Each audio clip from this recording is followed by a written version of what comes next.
untuk pelanggaran netralitas ASN itu kita sudah menangani satu pelanggaran netralitas ASN. PMI tidak ada muatan politik dan kami tetap dan terus di jalur independensi mahasiswa. Dari perguruan tinggi sifatnya adalah memberikan himbauan kepada sivitas akademika dan juga memberikan edukasi.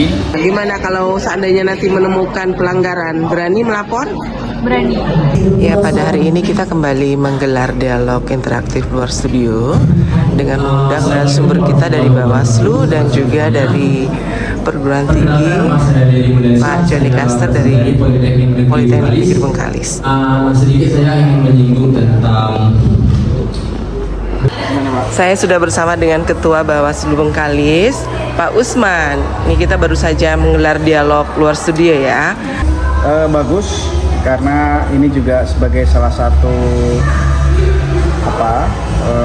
edukasi bagi khususnya masyarakat ya, masyarakat kalangan mahasiswa gitu ya. Kegiatan yang dilaksanakan oleh RRI ini bekerja sama dengan Bawaslu gimana? Oke, tentu kami juga berterima kasih kepada RRI Bengkalis yang telah memberikan ruang kepada Bawaslu menyampaikan hal-hal penting terkait dengan pendidikan, pengawasan partisipatif pada masyarakat. Karena ini sebagai momentum juga kami menyampaikan kepada mahasiswa sebagai pemilih pemula gitu ya, untuk memberikan pemahaman-pemahaman tentang larangan-larangan apa saja yang dapat dikenai sanksi dalam masa tenang Pilkada 2024 ini. Ikut mengawasi ya? Ya, dan tentu juga ini sebagai salah satu upaya juga ikut mensosialisasikan kepada mahasiswa pentingnya pengawasan partisipatif itu. Oke, Pak Usman, kita juga ingin tahu untuk jumlah pelanggaran pemilu. Kalau sebenarnya kalau pelanggaran yang diregister secara resmi itu sampai hari ini untuk pidana tidak ada, masih nihil ya. Tapi untuk pelanggaran netralitas ASN itu kita sudah menangani satu pelanggaran netralitas ASN yang itu sudah kita teruskan ke Badan Kepegawaian Negara, karena untuk sanksi pelanggaran netralitas ASN itu kewenangannya ada di BKN, karena Bawaslu hanya sifatnya penerusan laporan saja. Gitu. Satu ASN itu bisa disampaikan seperti apa pelanggarannya? Ya, satu ASN yang telah kita teruskan ke BKN itu bentuk pelanggarannya adalah berfoto bersama dengan salah satu Tenang seperti ini, Pak. Ya, tentu dalam masa tenang ini masa di mana masyarakat harus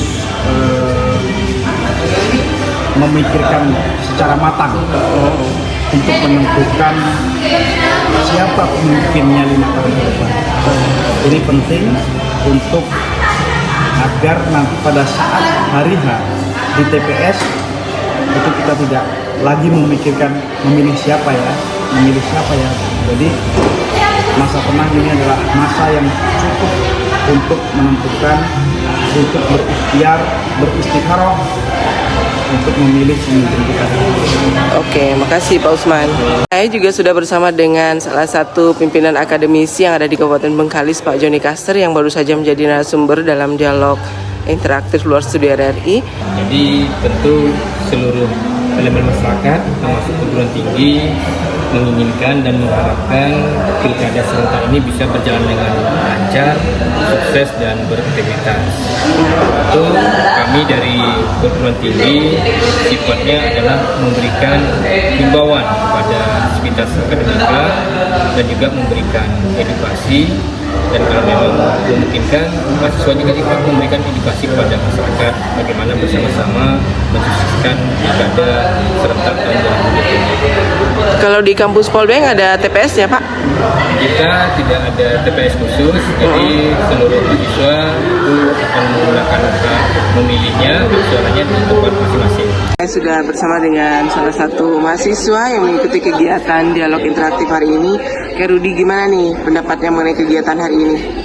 Baik, terima kasih. Pertama kami dari mahasiswa, saya dari Pergerakan Mahasiswa Islam Indonesia Kabupaten Bengkalis, cukup dan sangat mengapresiasi Radio Republik Indonesia Kabupaten Bengkalis yang telah melaksanakan kegiatan ini dan melibatkan seluruh elemen mahasiswa se-Kabupaten Bengkalis. Gimana tadi apa yang disampaikan narasumber sudah jelas? Menurut kami cukup jelas, ya walaupun ada beberapa hal yang kurang jelas karena terkait dengan waktu, tapi secara edukasi yang positif kami menangkap banyak sekali pengalaman dan pengetahuan baru terkait dengan kegiatan hari ini. Pertama tadi ada dari Ketua Bawaslu Kabupaten Bengkalis dan juga dari unsur akademisi, ada Pak Rektor, Pak Dikaster dari Politeknik Bengkalis. Ini kan mengenai pengawasan masa tenang ya, seandainya ada pelanggaran nanti berani nggak mahasiswa melaporkan? Kami dari mahasiswa, khususnya dari Pergerakan Mahasiswa Islam Indonesia Kabupaten Bengkalis, sejak awal sudah mengawal proses pemilu kemarin di awal tahun sampai dengan pilkada.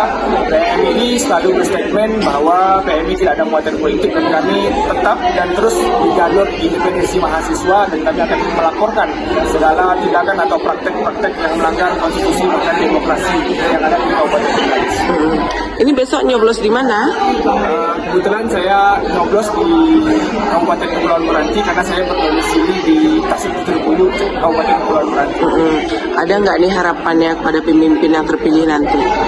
Ya, harapannya dari pilkada serentak ini akan terpilih pemimpin-pemimpin yang bisa memajukan sistem pendidikan, pembangunan, bahkan membuka lebih banyak lowongan-lowongan pekerjaan bagi seluruh mahasiswa-mahasiswa yang baru saja menyelesaikan studi S1.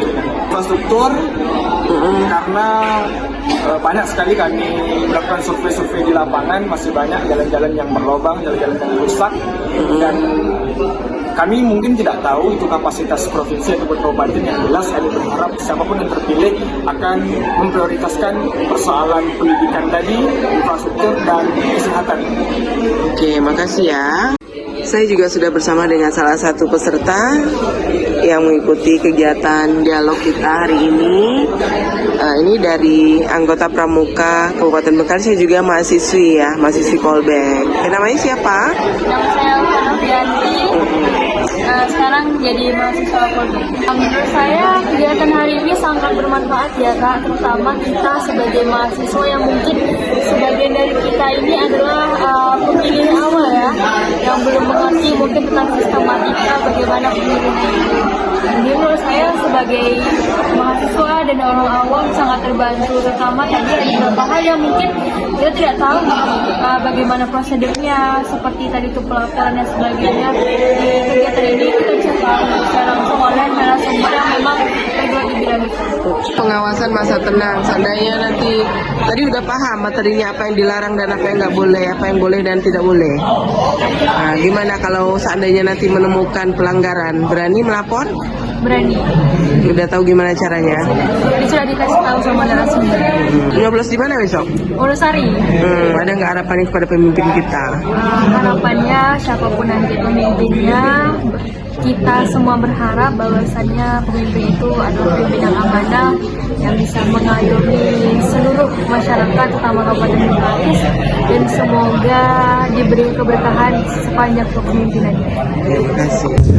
Yang kami dapatkan, mungkin ketika kami melakukan pengaduan, maka nama kami akan menjadi anonim untuk melindungi identitas. Sudah? Apakah masih? Oke. Sabar ya, kita minta tanggapan dulu narasumber kita. Silakan Pak Usman. Ketentuan peraturan pemerintah nomor 94 tahun 2021 tentang disiplin aparatur sipil negara, manajemen ASN itu diatur semua. Terus kemudian diatur juga di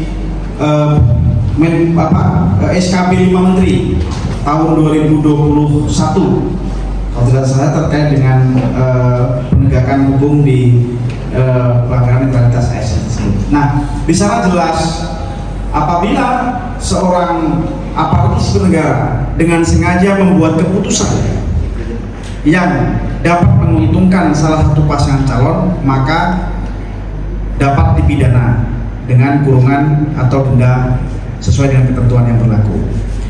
Namun ketentuan pidana itu tidak semua netralitas ASN itu dapat dipidana.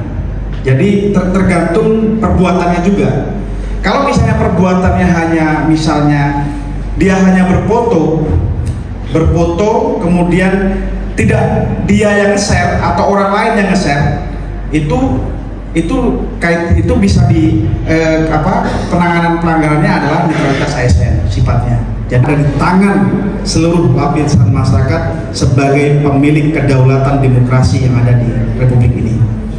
Kemudian yang kedua, tentu dalam rangka pelaksanaan pengawasan masa tenang menjelang pemilihan kepala daerah, khususnya pemilihan bupati dan wakil bupati Bengkalis tahun 2024 ini, kami mengajak seluruh adik-adik mahasiswa, organisasi kemahasiswaan yang tergabung dalam Cipayung Plus untuk ikut serta mengawasi secara bersama-sama, secara partisipatif, agar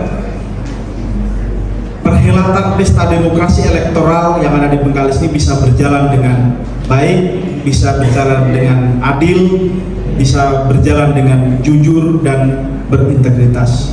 Pilkada bisa kita laksanakan secara bersih, damai, integritas, dan juga bermartabat. Kalau kita harapkan dari pihak Bawaslu saja, tentu personil mereka terbatas. Nah, inilah peran kita sebagai masyarakat dalam mensukseskan kegiatan pilkada. Kemudian yang kedua, kami menghimbau kita semua ikut berpartisipasi dalam kegiatan pilkada ini, kemudian juga bersama-sama menghindari informasi-informasi yang tidak tepat atau informasi hoax atau apa. Terima kasih juga buat adik-adik audiens yang sudah hadir berpartisipasi di siang hari ini, luar biasa. Wassalamualaikum warahmatullahi wabarakatuh. Sampai jumpa.